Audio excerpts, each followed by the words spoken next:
mientras disfrutábamos aquí en off, fuera de micrófono, con querido Marcos Pereira en operación técnica, el indie, hablábamos del indie nacional, disfrutábamos los espíritus, jugo, que sonaba en primer término para luego pasar al Big Bang, usted señálemelo, los virtuosos de Mendoza, cada uno mejor que el anterior en sus instrumentos detallistas, usted señálemelo, Big Bang.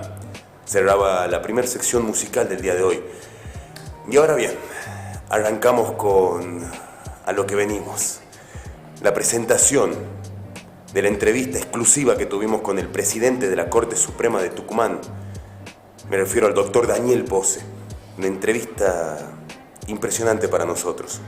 Fuimos recibidos muy amablemente en su despacho de la Corte Suprema del Poder Judicial de Tucumán por el doctor Pose, quien sin ningún tipo de inconvenientes y además con el escritorio lleno de expedientes, de papeles, libros, nos dijo: mira, pregunten lo que quieran, yo estoy aquí dispuesto y abierto para dar las respuestas que considere necesarias. Y fue tal cual, no hubo ningún tipo de ensayo ni nada que se le parezca, tampoco improvisación. Hubo una charla que no se da todos los días, con alguien de la importancia, de la impronta y de la historia que carga el doctor Daniel Pose. Una relación muy cercana a la historia de los derechos humanos, a la evolución de la práctica y efectiva aplicación de los derechos humanos en nuestra provincia y en nuestro país.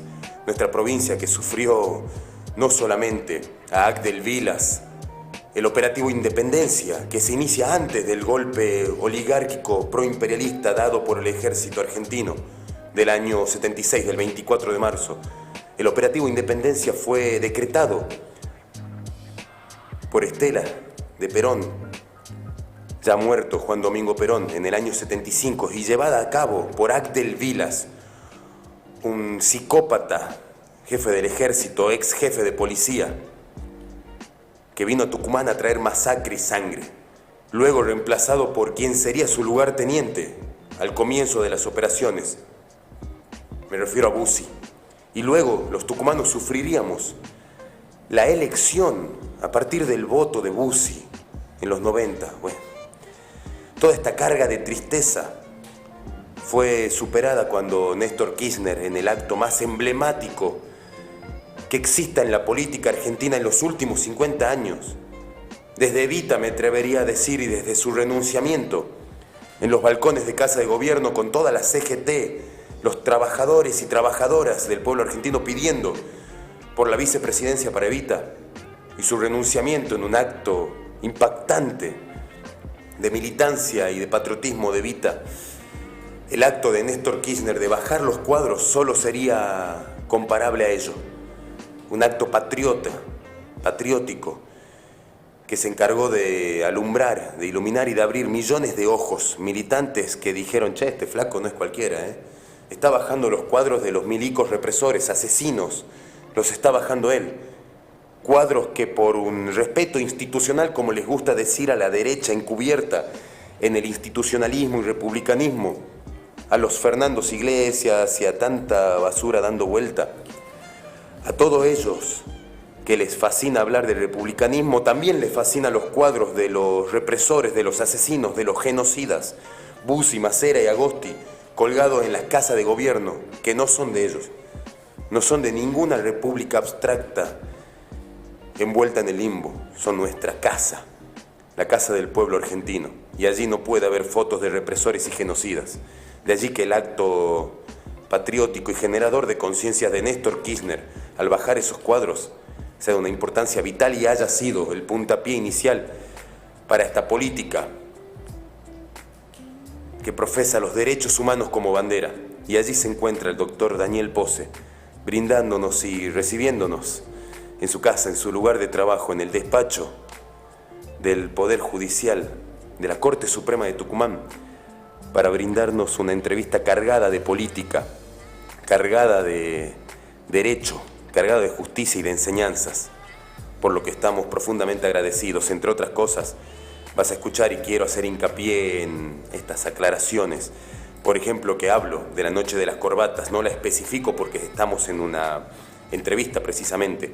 La noche de las corbatas fue una de las noches más tristes para el derecho, para la historia jurídica argentina. Esa noche se asesinaron a 7 abogados de reingambre militante, peronista y de defensa de los derechos humanos, entre otros Norberto Centeno, abogado laboralista, creador de la actual ley de contrato de trabajo que todavía rige los derechos de los trabajadores argentinos. Militantes, además peronistas, todos ellos, asesinados por la dictadura oligárquico proimperialista llevada adelante por el ejército. Esos son algunos de los temas que tocamos con Daniel Pose. Más allá de cualquier introducción, te queremos dejar para que disfrutes los conceptos que nos brinda el presidente de la Corte Suprema de Tucumán, el doctor Daniel Pose. Nos quedamos con palabras finales de despedidas del doctor.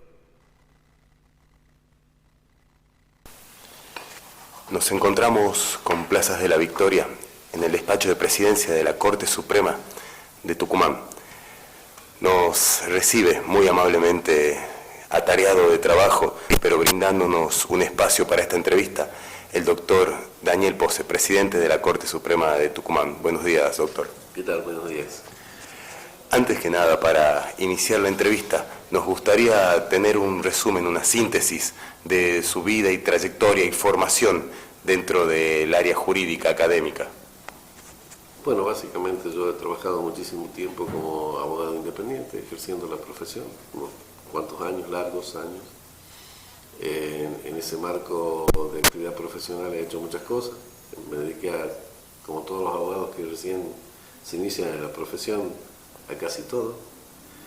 Y después fui abordando temas más bien de derecho civil y de derecho administrativo, sin dejar de hacer cosas de derecho laboral.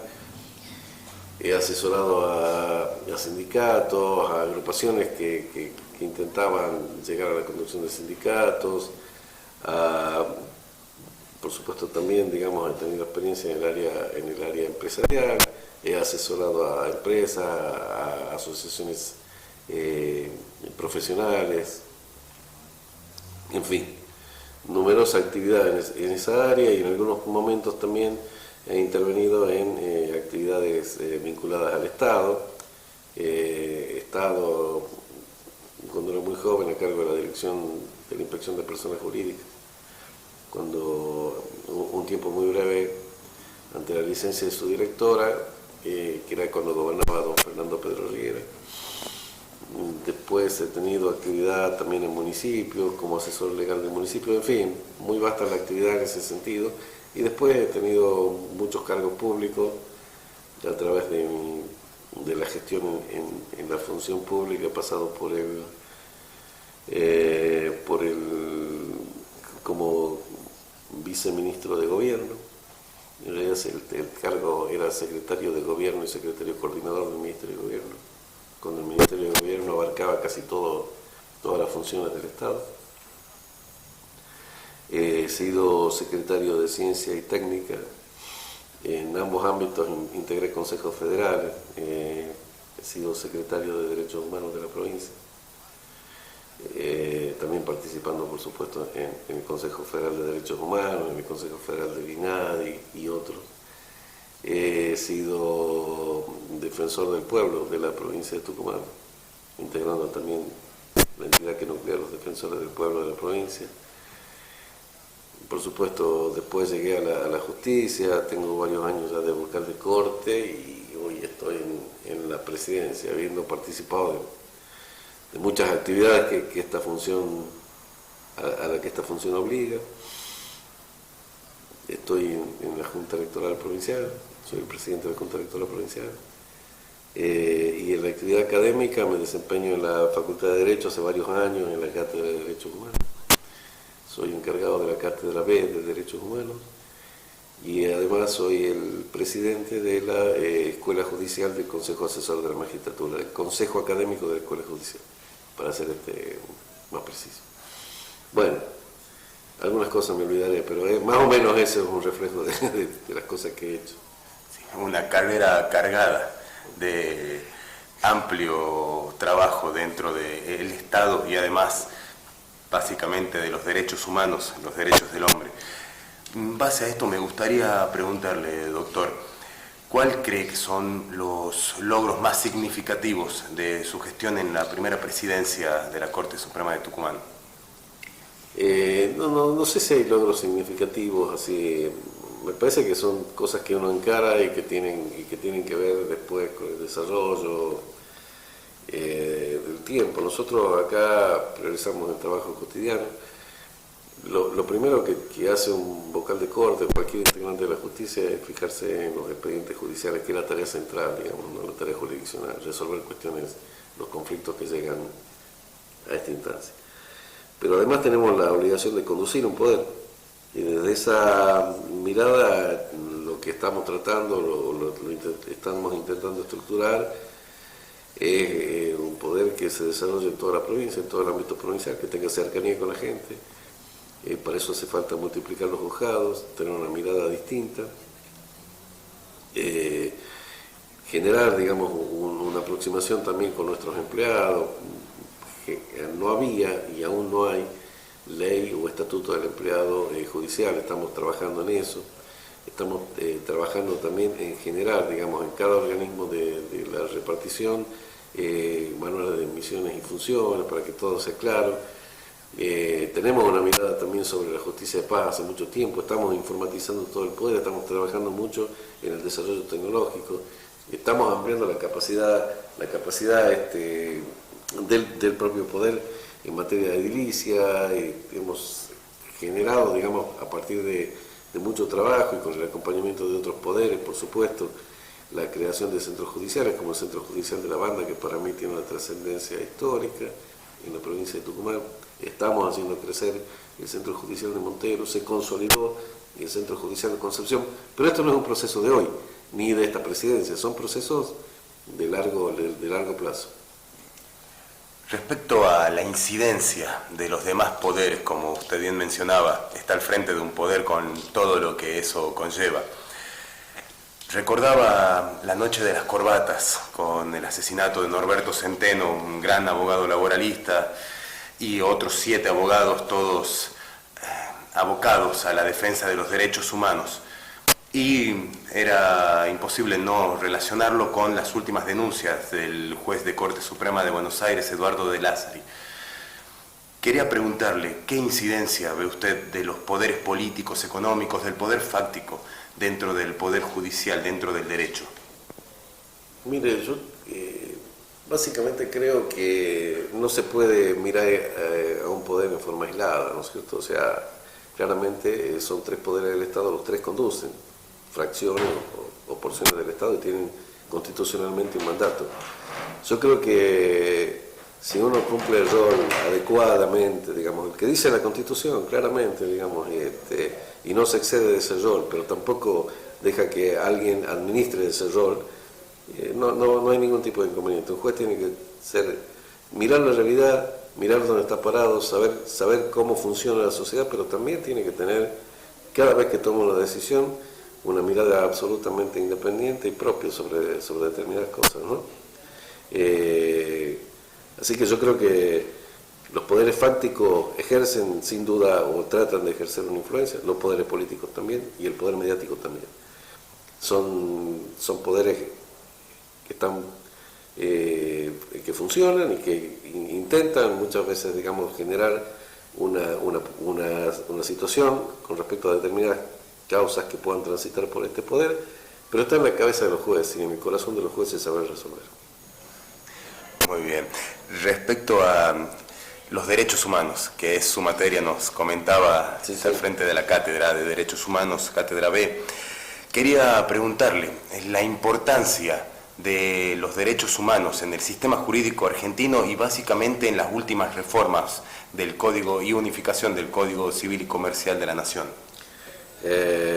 Con respecto al sistema jurídico argentino, es tremenda la trascendencia que ha generado la modificación de la Constitución de 1994. Y en el artículo 75, inciso 22 de esa Constitución se incorporan como parte de la misma los tratados internacionales. O sea, lo pone al tope de lo que sería el ordenamiento jurídico argentino, y son muchos tratados, y yo creo que cualquier gobierno que cumpliera el mandato de esos tratados haría una gestión excelente, porque involucran a todos los derechos de las personas, a todos. Así que bueno, yo creo que la Argentina avanzó tremendamente en esa materia, digamos, sobre todo normativa, ¿no? Consolidó una plataforma de normas que están previstas, como digo, en el texto constitucional, porque esos tratados son parte del texto,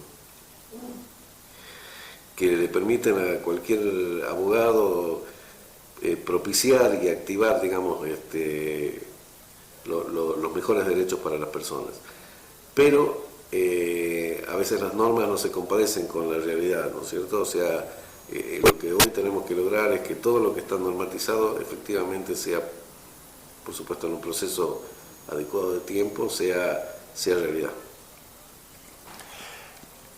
Respecto a sus próximas funciones dentro del Estado, dentro del Poder Judicial, nos gustaría quedarnos con palabras finales respecto de lo que usted anhela, lo que espera de los próximos años y dónde se ve, dónde se encuentra el futuro próximo de sus funciones.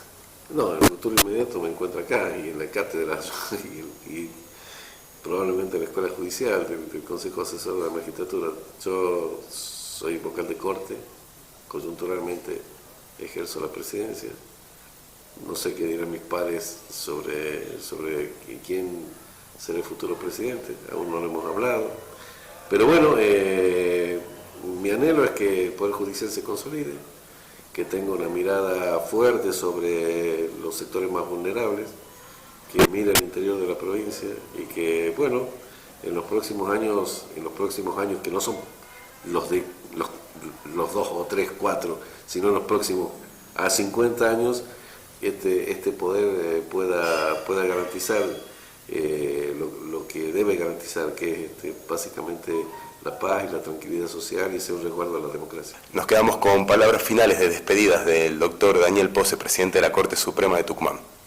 No, muchas gracias a Plaza de la Victoria y bueno, espero que el programa, sé que es muy escuchado, siga siendo exitoso. Gracias a la audiencia.